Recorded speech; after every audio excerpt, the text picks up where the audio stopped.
How do MRIs show a cartilage X-rays miss? Imagine trying to see the inside of a sealed box with only a flashlight. That's similar to how X-rays look at joints. They show bones and the space between them but not the cartilage itself. Cartilage is soft tissue, and it doesn't show up on X-ray images. So, when doctors look at an X-ray, they see the narrowing of the space between bones, which hints at cartilage loss.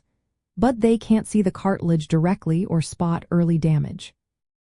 This means X-rays can miss the first signs of osteoarthritis, especially when the cartilage is thinning but not yet causing the joint space to shrink noticeably.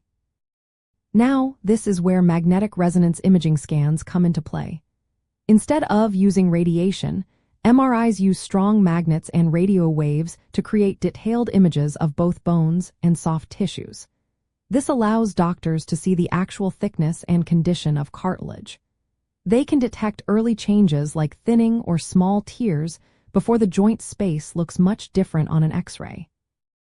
For example, if the cartilage starts to break down or develop tiny tears, an MRI can spot these issues early on. MRIs also reveal other important details that X-rays cannot. For instance, they can show swelling inside the bone, called bone marrow edema, which often causes pain in osteoarthritis.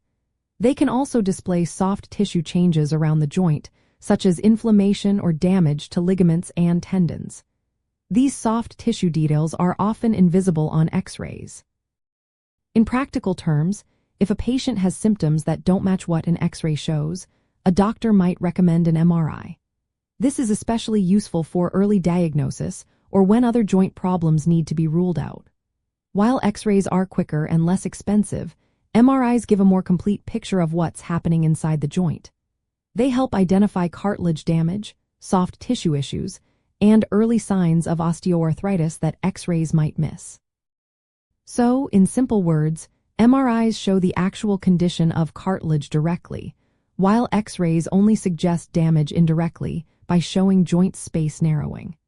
This makes MRIs a powerful tool for understanding osteoarthritis in its early stages and for planning the best treatment options.